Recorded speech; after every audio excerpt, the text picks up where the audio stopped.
नमस्कार दोस्तों, शिक्षा चक्र चैनल पर आप सभी का स्वागत है।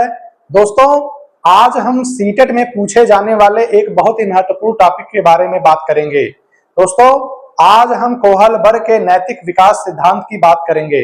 कोहलबर्ग कौन थे? कोहलबर्ग एक प्रसिद्ध अमेरिकी वैज्ञानिक थे जिन्होंने नैतिक विकास के क्षेत्र में कई शोध किए और उन शोधों के बाद उन्होंने एक सिद्धांत प्रतिपादित किया जिसका नाम है नैतिक विकास का सिद्धांत, मोरल डेवलपमेंट थ्योरी। कोहलबर्ग ने जीन पियाजे के संज्ञानात्मक विकास सिद्धांत को आधार बनाकर नैतिकता के विकास को समझाने का प्रयास किया। कोहलबर्ग जीन पियाजे से बहुत ज्यादा प्रभावित थे और उनके संज्ञानात्मक विकास सिद्धांत के आधार पर ही उन्होंने नैतिक विकास का सिद्धांत समझाने प्रतिपादित किया।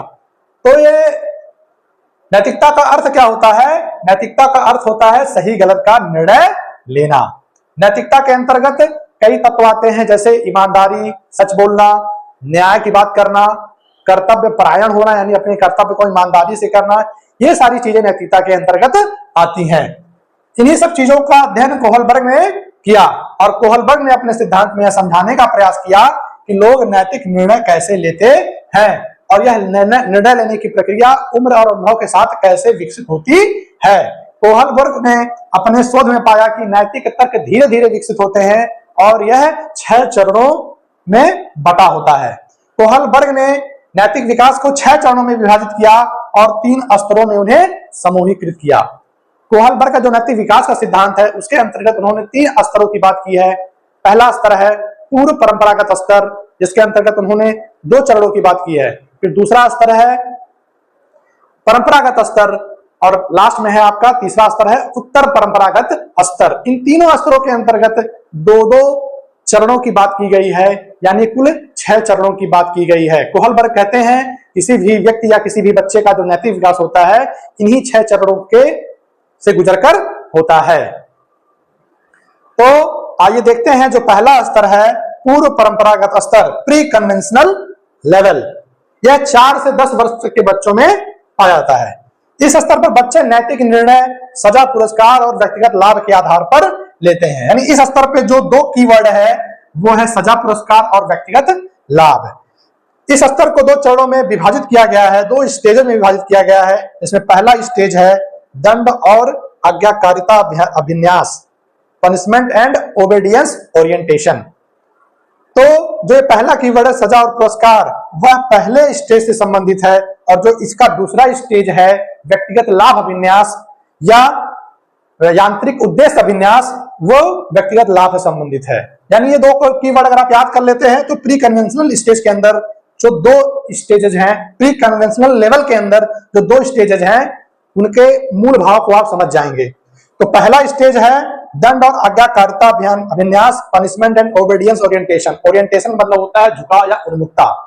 यह 4 से 7 वर्ष तक के बच्चों में पाया जाता है। इस अवस्था में जो बच्चा होता है, इस चरण में जो बच्चा होता है, वह केवल इस आधार पे नैतिक निर्णय लेता है, सही गलत का फैसला लेता है कि उसको दंड मिलेगा या नहीं। अगर उसको दंड मिलता है तो वह कार्य नहीं करेगा।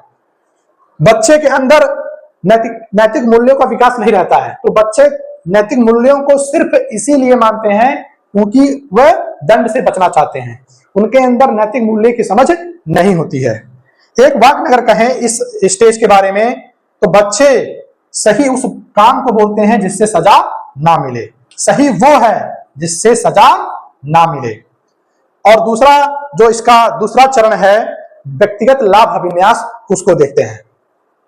पूर्व परंपरागत स्तर, प्री कन्वेंशनल स्तर का जो दूसरा चरण है वो है व्यक्तिगत लाभ अभिविन्यास या यांत्रिक उद्देश्य अभिविन्यास, सेल्फ इंटरेस्ट ओरिएंटेशन या इंस्ट्रूमेंटल पर्पज ओरिएंटेशन। यह 7 से 10 वर्ष तक के बच्चों के बीच में पाया जाता है। इस चरण में बच्चे जो अपना नैतिक निर्णय लेते हैं वो लाभ और स्वार्थ के आधार पर लेते हैं। अगर उनको कोई लाभ हो रहा है, व्यक्तिगत लाभ हो रहा है या स्वार्थ उनका कोई है, तभी वो नैतिक निर्णय लेंगे, यानी नैतिकता का पालन करेंगे। नैतिकता को यहां लेन देन की तरह समझा जाता है, यानी अगर तुम मेरी मदद करोगे तो मैं भी तुम्हारी मदद करूंगा।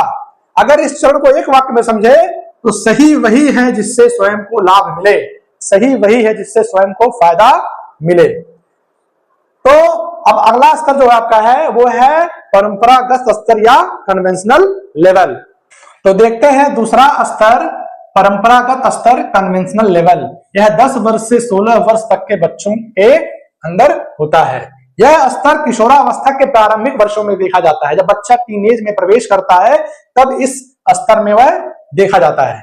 इसमें व्यक्ति जो होता है, बच्चा जो होता है, सामाजिक अपेक्षाओं और सामाजिक नियमों का पालन करने लगता है। बच्चा जो है अब नैतिकता के एक लेवल आगे बढ़ चुका है, नैतिकता में एक लेवल आगे बढ़ चुका है। अब बच्चा जो है सामाजिक नियमों का पालन करने लगा है, सामाजिक अपेक्षाओं के हिसाब से कार्य करने लगा है। इसमें जो तीसरा चरण है, ध्यान रखिएगा, पहला जो स्तर था पूर्व परंपरागत, उसमें पहला और दूसरा 2 चरण थे। अब यहाँ पर तीसरा चरण आएगा, ना कि पहला दूसरा। इसमें हम यह ध्यान रखेंगे कि सारे चरणों को, चाहे वो पूर्व परंपरागत के स्तर के अंदर हो, चाहे परंपरागत स्तर के अंतर्गत आते हो, चाहे वो उत्तर परंपरागत स्तर के अंतर्गत आते हो, लेकिन एक क्रम आपका टूटेगा नहीं। पहला दूसरा जो चरण था वो पूर्व परंपरागत स्तर में था, अब परंपरागत स्तर में तीसरा और चौथा चरण रहेगा।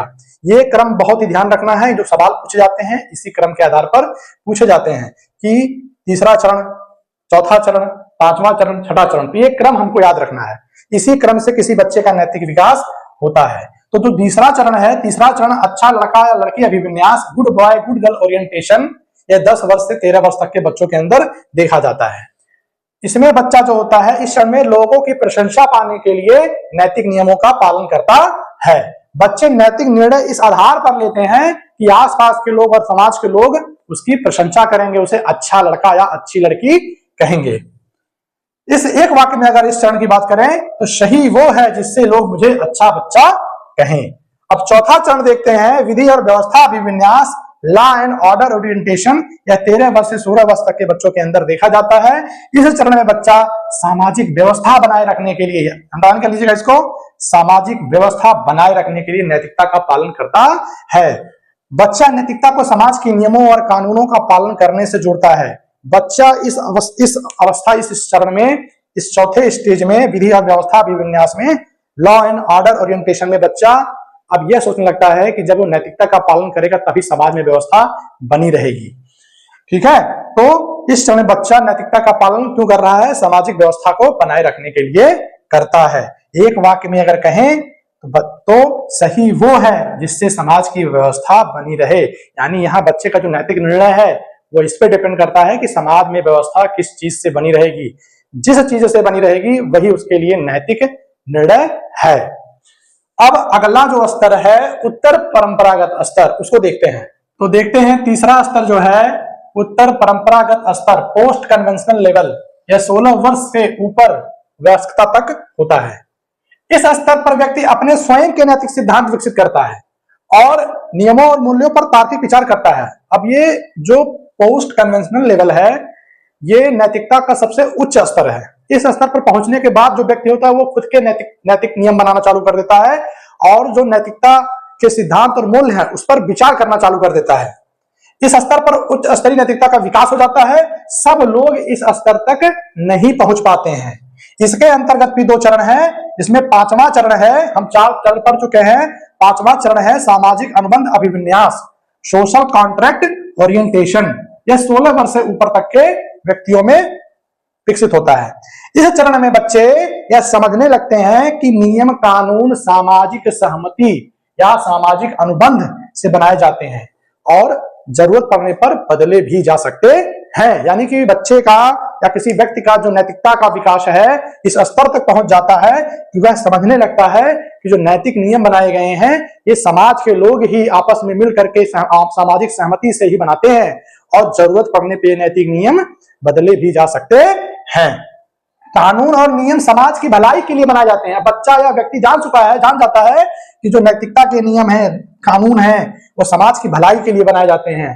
कानून महत्वपूर्ण नहीं है, कानून महत्वपूर्ण है, लेकिन अगर वह अनुचित है तो उस कानून को हम बदल भी सकते हैं। एक वाक्य में कहें, सही वो है जो समाज के भले के लिए हो।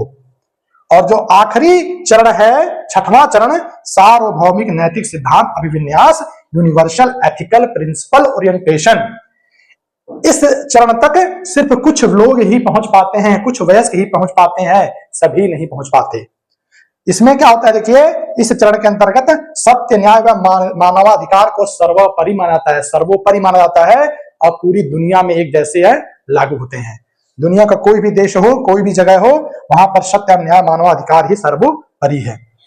इस चरण में व्यक्ति अपने व्यक्तिगत सिद्धांतों के आधार पर निर्णय लेने लगता है, भले ही वे कानून के विपरीत ही क्यों ना हो। अब जो व्यक्ति है उसके नैतिकता का विकास इस स्तर तक पहुंच जाता है कि वह अपने व्यक्तिगत नैतिक सिद्धांतों के आधार पर निर्णय लेने लगता है, भले ही वो कानून के विपरीत ही क्यों, यानी कि वो मनुष्य की भलाई की बात करता है, चाहे उसे कानून के विरोध में जाके वो कार्य करना पड़े। इसके उदाहरण में देख लीजिए, इस स्तर पर सभी लोग नहीं पहुंच पाते हैं, केवल कुछ वयस्क ही पहुंच पाते हैं। इसका एग्जाम्पल है Mahatma Gandhi, Nelson Mandela, Martin Luther King junior. ये सारे जो महान व्यक्ति हैं वो जो थे वो सार्वभौमिक नैतिक सिद्धांत अभिविन्यास तक के स्तर तक पहुंच गए थे। तो हमने अब तक क्या देखा? हमने देखा कि कोहलबर्ग ने नैतिक विकास का सिद्धांत दिया, जिसमें उन्होंने नैतिकता को 3 स्तरों और उन 3 स्तरों के अंतर्गत 6 चरणों में विभाजित किया। और उन्होंने बताया कि किसी भी बच्चे का जो नैतिक विकास है वो इन्हीं चरणों में होता है। उम्मीद करते हैं कि आपको नैतिक विकास का सिद्धांत अच्छे से समझ आया होगा। अगर आपको मेरा ये वीडियो पसंद आया है, अगर मैंने आपको नैतिक विकास का सिद्धांत समझा दिया है, तो उम्मीद करते हैं आप मेरे इस वीडियो को लाइक करेंगे, मेरे चैनल शिक्षा चक्र को सब्सक्राइब करेंगे और अपने दोस्तों साथियों को शेयर करेंगे।